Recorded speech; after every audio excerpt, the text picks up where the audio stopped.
Bonjour, je suis Jeanne, je suis formatrice en méthode de travail et je vous propose des cours qui vous permettent de mieux réussir dans vos études. Voici le cours du jour. Comparatif de l'efficacité des fiches résumées. L'objectif de ce cours est de vous donner un comparatif de l'efficacité des fiches résumées. Quelles sont celles efficaces et celles qui le sont moins? À cause de quels paramètres? En général, chacun a ses habitudes et pratique les mêmes modèles de fiches résumées. Le but de cette vidéo est de vous permettre de vérifier que votre méthode est efficace pour votre mémorisation. Une fiche résumée efficace permet à la personne de mémoriser au moins 75% de son contenu, et c'est ce que vous allez vérifier avec cette vidéo.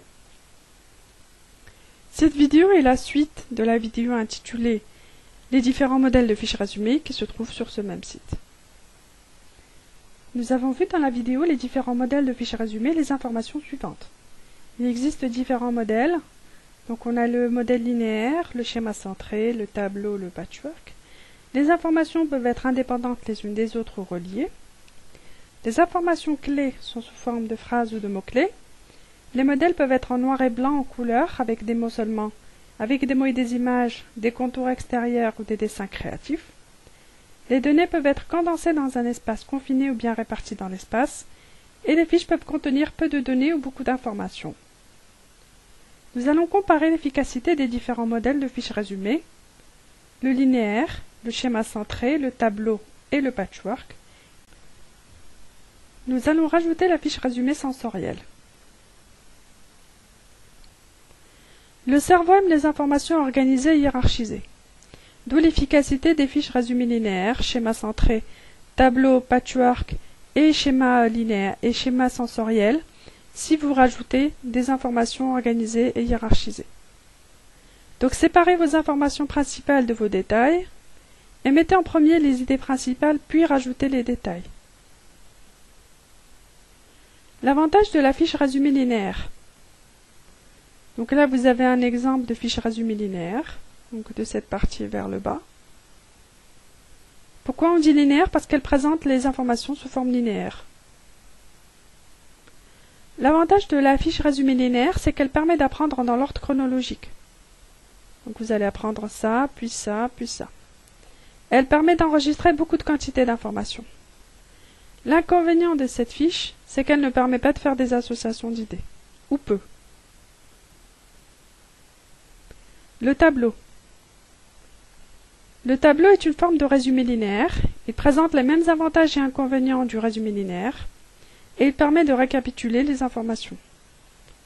Généralement, vous utilisez le tableau pour vos formules mathématiques, chimiques et déroulement par étapes.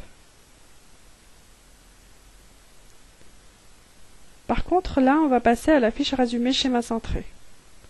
On l'appelle schéma centré parce que les informations vont du centre vers l'extérieur. Elle permet des associations d'idées. Elle permet d'avoir une vision synthétique de votre résumé, c'est-à-dire que toute l'information est rassemblée dans le même espace, dans la même feuille. L'inconvénient, c'est, comme vous l'avez vu dans la première vidéo, au bout des 10 mots-clés, la fiche résumée est saturée d'informations et réduit l'efficacité de mémorisation. On va faire un comparatif de la fiche résumée linéaire et du schéma centré. La fiche résumée linéaire fait appel à l'hémisphère gauche du cerveau. Donc là, on a l'hémisphère gauche du cerveau qui est l'hémisphère de la logique, de la pensée rationnelle et de la planification dans le temps. La fiche résumée schéma centré fait appel à l'hémisphère droit, la créativité, la planification dans l'espace et l'association des idées. Pour cela, vous pouvez utiliser le fonctionnement du cerveau gauche et du cerveau droit. Le cerveau gauche est celui de l'analyse. Le cerveau gauche est celui aussi de la planification dans le temps. Par contre, le cerveau droit est celui de la synthèse, de la créativité et de l'espace. Utilisez la fiche résumée linéaire et les tableaux pour analyser les informations. Là, vous allez utiliser le cerveau gauche, les décortiquer, avoir des documents avec un déroulement dans le temps. Donc planification dans le temps du cerveau gauche. Utilisez la fiche résumée schéma centré pour avoir une vision synthétique des informations. Ça correspond au fonctionnement du cerveau droit synthèse, pour avoir une vision spatiale des idées, donc espace.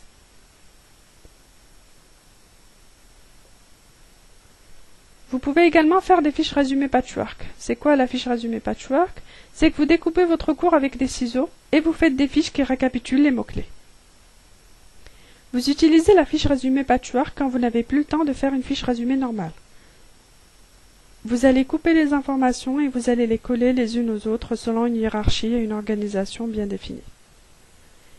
L'avantage de la fiche patchwork, c'est qu'elle permet d'organiser les idées en idées principales et secondaires et les hiérarchiser en peu de temps. L'inconvénient, c'est que vous n'avez pas beaucoup de temps pour faire votre fiche et la mémoriser, donc ça correspond vraiment au fonctionnement du bachotage, vous apprenez en très peu de temps. Je présente la fiche résumée patchwork dans ma vidéo Scénario catastrophe avant l'examen, que vous trouverez dans ce même site.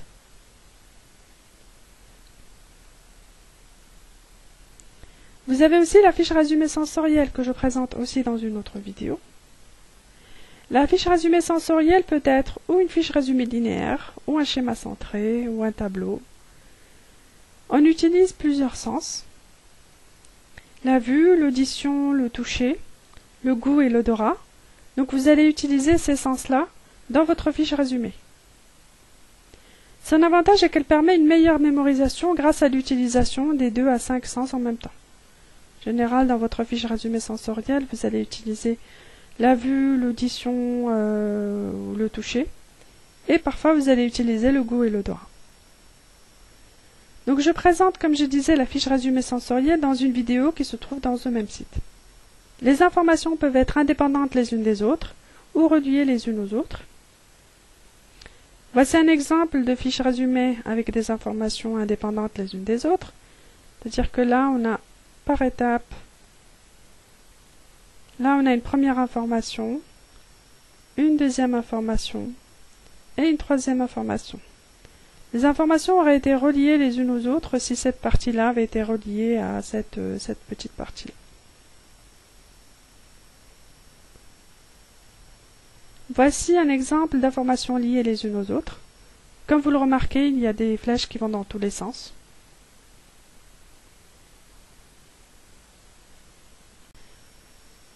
Il est préférable de faire des liens entre les informations.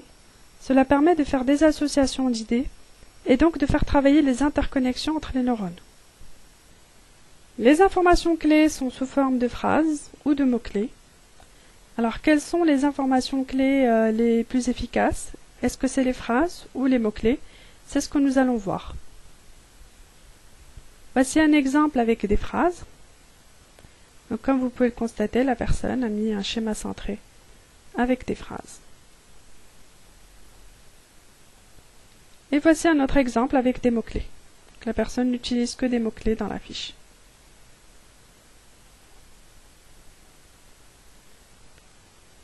Il est plus efficace d'apprendre des mots-clés que des phrases.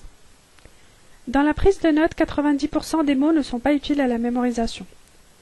Ce chiffre incroyablement élevé devient encore plus inquiétant quand on regarde de plus près ce qu'il advient des notes prises selon la technique courante. 90% du temps est perdu à relever des mots qui n'ont aucun rôle à jouer dans la mémorisation. 90% du temps est perdu à relire ces mots inutiles. Pour cela, utilisez des mots-clés. Un temps appréciable est perdu à rechercher les mots-clés dans la page et les feuilles. C'est-à-dire que si vous apprenez des phrases, pendant que vous êtes en train d'apprendre votre fiche résumée, vous allez rechercher les mots-clés parmi les phrases. Et vous allez perdre encore plus de temps. C'est pour cela qu'il est préférable d'utiliser des mots-clés dès le départ. Je présente les qualités indispensables des mots-clés de votre fiche dans la vidéo, le contenu indispensable d'une fiche résumée. Le cerveau est paresseux, alors donnez-lui le minimum de travail à faire. Donnez-lui des mots-clés qui vont générer un maximum d'associations d'idées, plutôt que des phrases.